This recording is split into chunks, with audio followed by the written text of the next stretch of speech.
اس انجام کو یاد رکھیں۔ ان کی پھنکار پر جہاں رمین کا دل دہلا تھا، وہیں وقار نے ان کے ہاتھ پر ہاتھ رکھ کر انہیں تھمنے کا اشارہ کیا تھا۔ میں نے کہا نا کہ ابھی ہمیں صرف رابیل کے بارے میں سوچنا ہے، ان مسائل سے ہم بعد میں نپٹیں گے، اور تمہیں پریشان ہونے کی ضرورت نہیں، ماس خود ہی ڈیل کر لے گا ان سب باتوں سے، تم اپنا بلڈ پریشر ہائی نہ کرو۔ ان کے نرمی سے کہنے پر عابد نے ضبط سے مٹھی بھینچ کر آنکھیں مون لی تھیں۔ بیٹی کا باپ ہونا انہیں پہلے کبھی اتنا کمزور نہیں کر گیا تھا جتنا کہ ابھی اس لمحے کر گیا تھا۔ اور شیزہ بچے یہاں روتے نہیں ہیں، اللہ بہت مہربان ہے، مہربانی کرنے والا ہے۔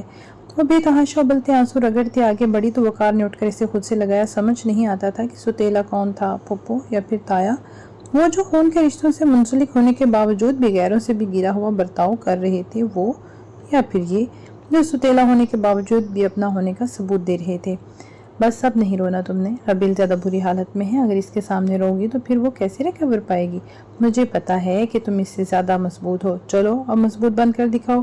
ان کے پچکارنے پر جہاں نم آنکھیں لیے رمین اداسی سے مسکرائی تھی، وہیں سلوہ نے مسکرا کر شیزہ کو دیکھا تھا۔ وہ اب تایا کے ساتھ ہی لگی صوفے پر بیٹھی تھی، وہ اس سے دھیرے دھیرے ہلکی پھلکی باتیں کر رہے تھے اور وہ سرخ ناک نم آنکھیں لیے سرس بات مہلا کر جواب دے رہی تھی۔ عابد ایک جامن بالکل خاموش ہو کر رہ گئے تھے۔ جن رشتوں کو ہمیشہ وہ پیچھے دھکیلتے آئے تھے، آج وہی رشتے ان کے ساتھ شانہ بشانہ کھڑے تھے۔ شاید اسی کو احساس کا رشتہ کہتے ہیں، وہ رشتہ جو خون کے رشتے کو مات دے دیا کرتا تھا۔ اس پرانے طرز کے بنے لانچ میں بہت سی سکنیت ایک بار پھر سے گھلنے لگی تھی۔ سلوہ اب سب کو چائے سرو کر رہی تھی اور ردا ان کی مدد کروا رہی تھی۔ رمین عابد کے ساتھ خاموشی سے بیٹھی تھی اور شیزہ اب تک تایا سے چھوٹی چھوٹی باتیں کر رہی تھی۔ رابیل کمرے میں لیٹی خالی خالی نگاہوں سے چھت کو تک رہی تھی۔ کیوں نہیں آیا وہ اب تک؟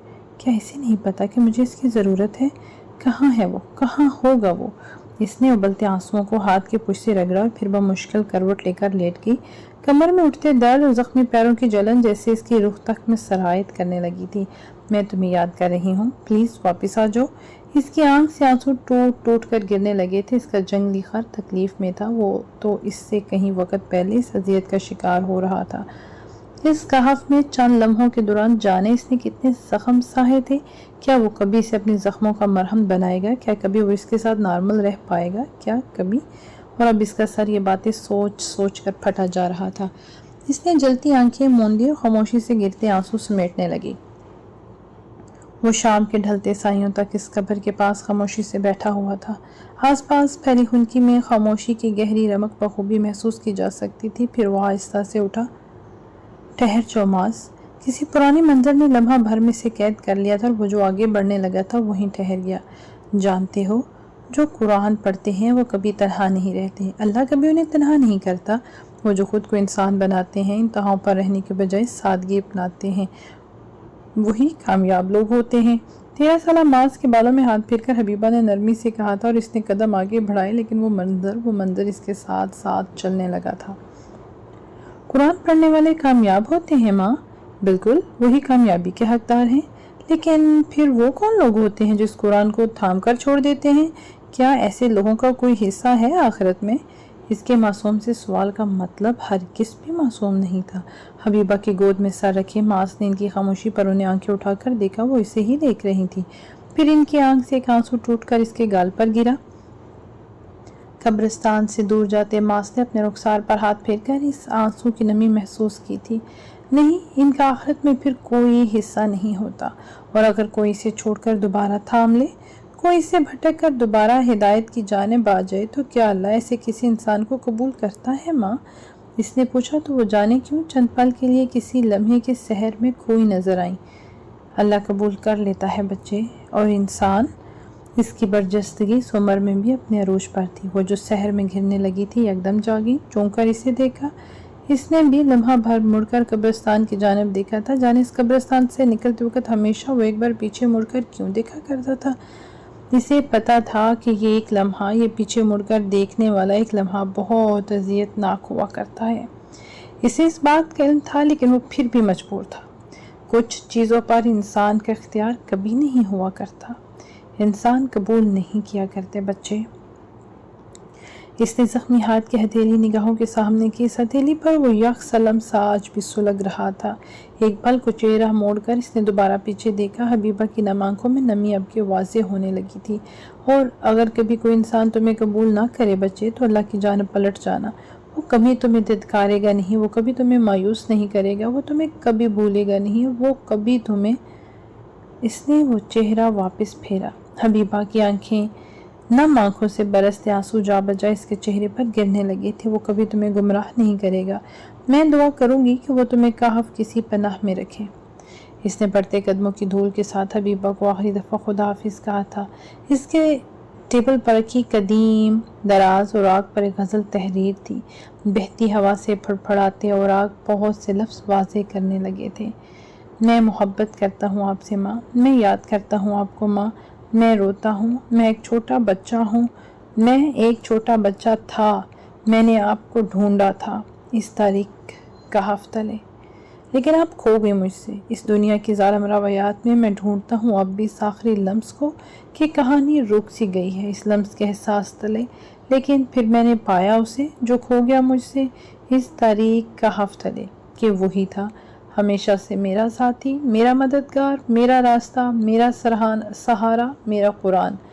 ماس بڑا ہو گیا تھا، الفاظ زندہ ہو گئے تھے، کہانی اپنے انجام کو پہنچنے لگی تھی، کہف روشن ہو گیا تھا، بجھتی امید مہک اٹھی تھی، لمس محسوس ہونے لگا تھا، بنجر دل جینے لگا تھا، وہ اللہ کی جانب پلٹنے لگا تھا۔ میں دعا کروں گی کہ وہ اس کہف تلے کبھی تمہیں تنہا نہ کرے، وہ کبھی اس تاریکی کا حصہ نہ بنو جس کا یہ دنیا حصہ ہے۔